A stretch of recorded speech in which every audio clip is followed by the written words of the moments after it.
when we were at anchor in Murmansk, or in the other side of the inlet, on the German side, we called it, where the German lines were only 10 kilometers away, we had no steam. Of course, the ship, when it's anchored, the main engines are not working.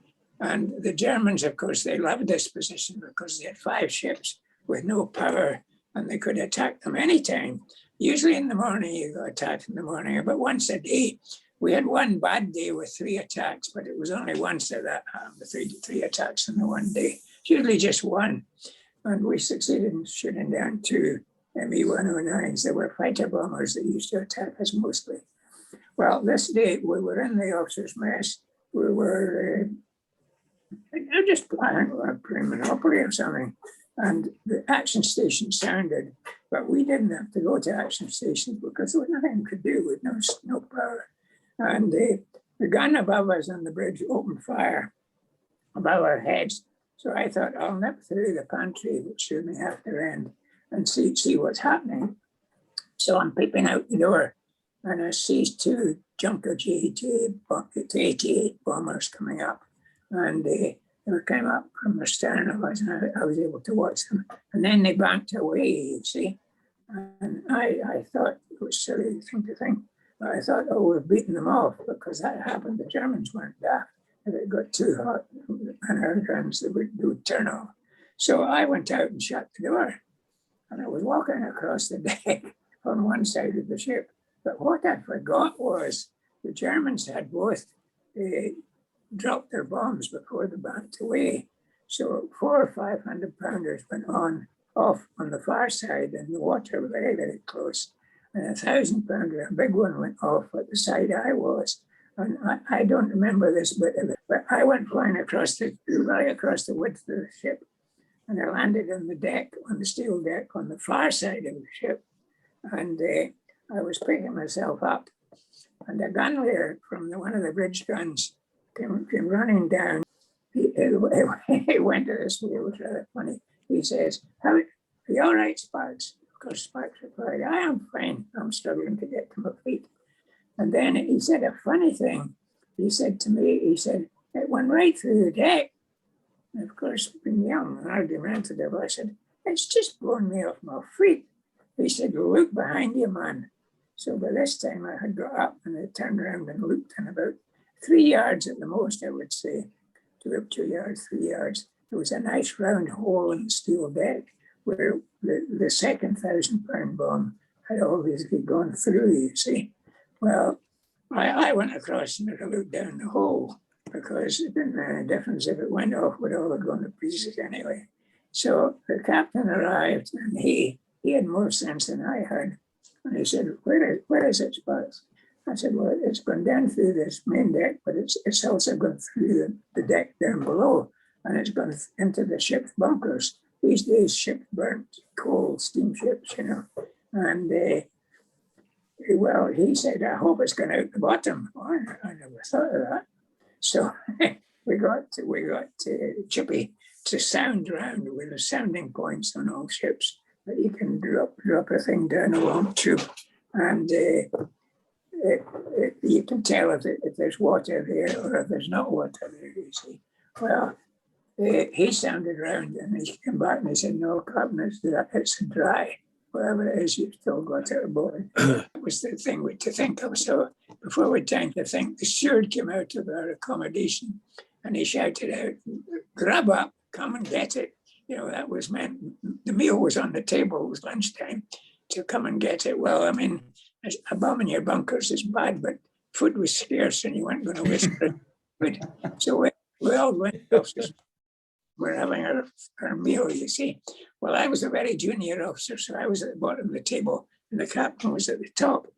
But we had an affinity because, as I already said, action station, I was always with the captain in the middle of the opening here. However, he shouts down, he says, Sparks, can you get the senior British naval officer in Murmansk by lamp? Because we couldn't use our transmitters because they're not allowed to use them in foreign ports. So I said, oh yes, and I got the answer. So I went away out. He says, well, tell them we've a bomb in the bunkers, and ask them if the Royal Navy has any bomb disposal personnel to help us to get it out. So I did that and sent a signal, and back came the message, regret, no British, no Allied bomb disposal personnel in Russia. It's up to you. You know what I mean? That was a gaff. We just didn't know what to do. So I went back down, and they were just about finished lunch at this time. So I said to the captain, I said, no, sir, we've got our bomb aboard, but that's what the message came back, said that nothing, they couldn't help us. So we tried the Russian authorities, and they said, now, have you any squad you can give us? And I said, well, very sorry, we can't, because we've a lot of these big high flats, and they're full of people, and there's bombs in them, and we're trying to dig these out at the moment. But if you can get the bomb up on deck, we'll send someone to take the detonator out for you. Well, that wasn't much help to us, but however, so the captain said, call all hands, that's all the crew, up to the stern of the ship, because the bomb was right midships, right in the middle of the ship. And he said, well, boys, you know we've got a bomb down our bunker. I haven't gone out yet. So he says, I'll give you three choices. One, you can take one of the lifeboats and go ashore. Now, there'll be no comeback to anybody, because everybody's got their own personal affairs to look after.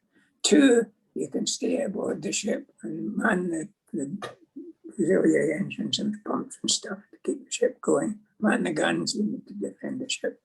And three, he said, I'm not leaving the ship when she's still afloat. I'm going to try and get that bomb out the bunkers. And I want anybody that wants to volunteer to help to give me a hand. Now, I thought, gosh, that's a kind of daft thing. I'm only 18. And so I hesitated. But the officer beside me, he steps forward, and he was a man with a wife and two kids. So what could I do? I joined the boys. So we dismissed him. The squad that formed, there was 19 of us. We set off forward to start to see what we could do with the bomb. And we stopped at the stokehold to get all the shovels, and we hadn't got 19 shovels. So we knew there was going to be problems there. However, we got back, we took the hatch out, and we started digging. Well, you could see where the bomb had gone through the coal, it crushed the coal. And you just had to follow that, you see, but you could only have about 3 or 4 men at a time digging. So the rest had to stand by and wait to get a turn with the shovels. However, the Germans came back after we'd got down a bit. I can't remember how many hours it was there, because we were following the crushed coal where the bomb had gone in. They dropped bombs, not on us personally, but on some of the other ships. And our guns were firing, and the concussion of our own guns and the explosions of the other bombs shook the ship up, and a whole lot of coal fell back into the hole, which the boys had just dug. So that was a daft one. So we had to find some way around that. So we rigged a derrick, and we had a big tub that we shoveled coal into, and then they used to bring it up on deck and tip it on the deck, you see. And the captain said to me, he said, Sparks, you stay here with me, because the Royal Navy sent a minesweeper, HMS Jason, down the river to anchor near us. And the order she had was, if the bomb should explode, to come alongside and render assistance if the bomb should explode. In Merchant Navy language, come and pick up the bits, you see. We were different services. However, she was very good, and she used to call us up by Aldous lamp. That's a signal lamp.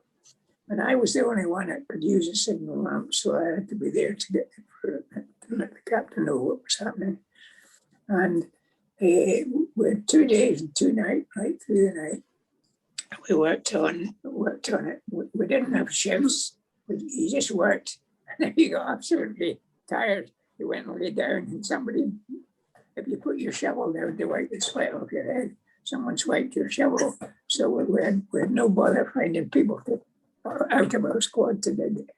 Now, after 2 days, 2 nights, I was up on the bridge using my signal lamp to the HMS Jason and telling them that, and a sailor came up, one of our own sailors came up and said, Sparks, we've got the bomb up on deck, but we're not, well, I should have told you before I got to this stage, the Russians couldn't give us any help, but a group leader, as they call him, which is a wing commander in the Red Air Force, he read about us, or he discovered we were digging for the bomb, and he thought, now, that a crowd of sailors will not have the foggiest idea how to get the detonator out of it once they get it on deck.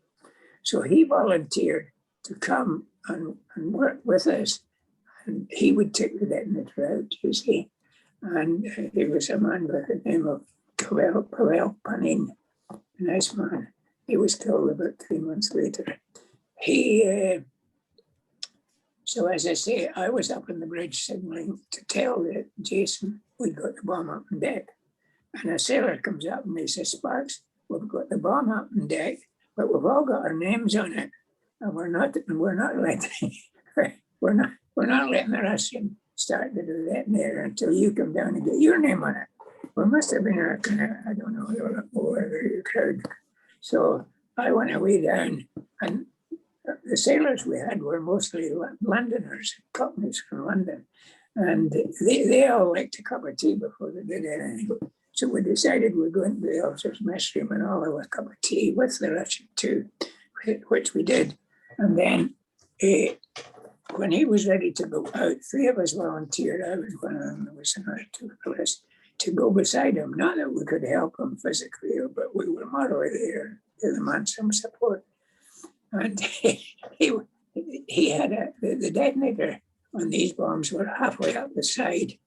And he had, when I came down, I looked at it and I said, well, you haven't left me much room for my name. You've got great big writing on it. Oh, around the detonator's all right, Sparks. Clean the muck off and you'll find a bit there. So I cleaned the dirt off around it and discovered there was 2 studs on it. So I knew it must be an electrical detonator, you see. And I wrote my name around it and the Russian started. And he got he had an extractor which he fitted in that and he pulls it around and it goes about a turn and then it sticks. And he had his feet up against it and it's heaving, it was still sticking. So he was swearing in Russian. Well, of course, I don't speak Russian, so I didn't know what he was saying. But he goes into his pocket and he brings out a punch, a little punch about, just a steel punch about maybe 4 inches long. And he goes into another pocket and brings out a hammer. Now, engineering practice, if you have a nut that won't shift, if you hammer it on the outside of the diameter, it'll move, you see, a wee bit to get going. So the bull boy proceeds to bang, and every time he hit it, I had a fur hat on, and the hair on both of my neck stood up straight, I can assure you, because there was 1,000 pounds of sudden death in that bomb, and it just needed a little switch to close, and we were all up in the air. But he got it moving, and he put the extractor back on and got it turning, took the detonator out. And that was, what we discovered was the trouble was a couple of wires had crossed inside it and it was an electrical detonator. Well, we had short circuited, so there was no power in it. But then we didn't know that because the Navy said, well, we can't tell you if it's a delayed action. You'll have to get your ear up against it to hear if the wheels are turning. Well, we had 22 feet of coal to get through before we got down to the bomb. However, we took the detonator out and dumped the bomb over the side, and that was it. That was the end of that. And then we had to go in for repairs.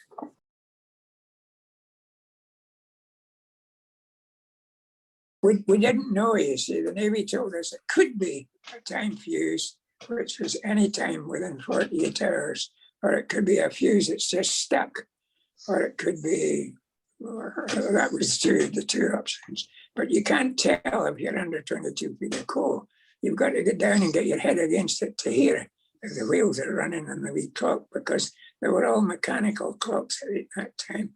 And yet, that couldn't have been a mechanical one, because No, it wasn't mechanical, it was an electrical one, because there was two studs coming out of it, which I reckon, and there was a rubber bush around them. I reckon they were on charge when it was on the plane. But for some reason, something had gone wrong and it didn't work. So we're here to tell the tale.